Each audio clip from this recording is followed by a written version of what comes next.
Party గెలిస్తే అక్కడ 3 సార్లు ఎన్నికల ప్రక్రియ వాయిదా వేసినటువంటి పరిస్థితులు కూడా మనం చూస్తూ ఉన్నాం.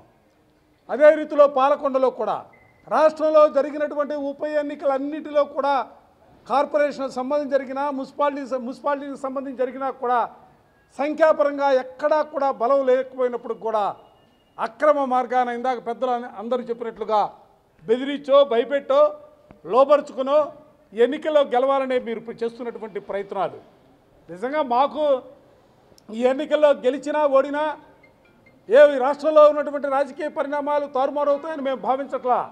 లేదా వైఎస్ఆర్ కాంగ్రెస్ పార్టీ ఏదో ఆకాశాన్ని అంటుకుంటుందనే రీతిలో మేము మాట్లాడతల్లా.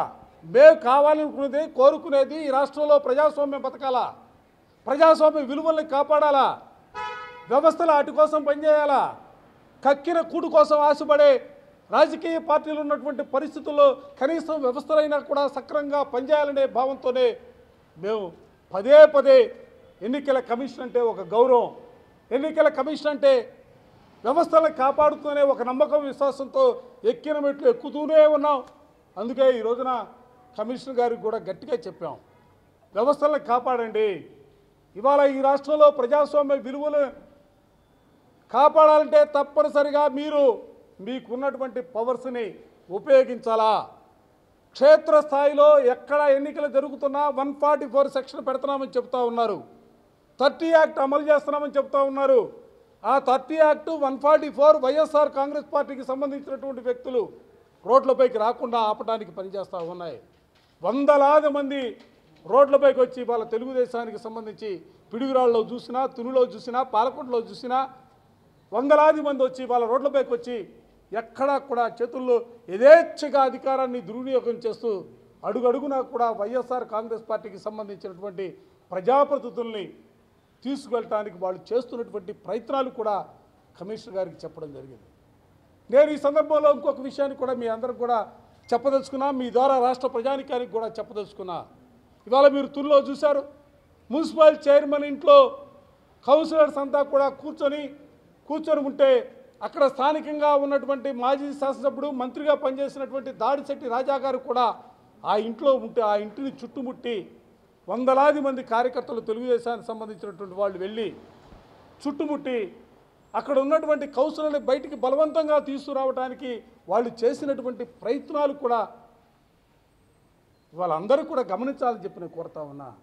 అందుకే ఇవాళ విధులైనటువంటి పరిస్థితుల్లో, వ్యవస్థలపైన నమ్మకం సన్నగిలినటువంటి పరిస్థితుల్లో జిల్లా పార్టీ అధ్యక్షుడిగా ఉన్నటువంటి దాడిశెట్టి రాజా గారు, మాజీ మంత్రిగా పనిచేసినటువంటి దాడిశెట్టి రాజా గారు, అనేక సంవత్సరాలుగా ఆ ప్రాంతానికి ప్రాతినిధ్యం వస్తున్నటువంటి దాడిశెట్టి రాజా గారు ఇవాళ విధులైనటువంటి పరిస్థితుల్లో ప్రజాస్వామ్యాన్ని పరిరక్షించాలనే ఆలోచనతో కాకినాడ జిల్లాలో ఉన్నటువంటి అన్ని ప్రాంతాల నుంచి కూడా వైఎస్ఆర్ కాంగ్రెస్ పార్టీ కార్యకర్తలు చెలో తుని పేరుతో రేపు అందరినీ కూడా తునికి రమ్మని ఆయన పిలుపునిచ్చినటువంటి అంశాన్ని కూడా ఈ సందర్భంగా గుర్తు చేస్తూ ఉన్నాం.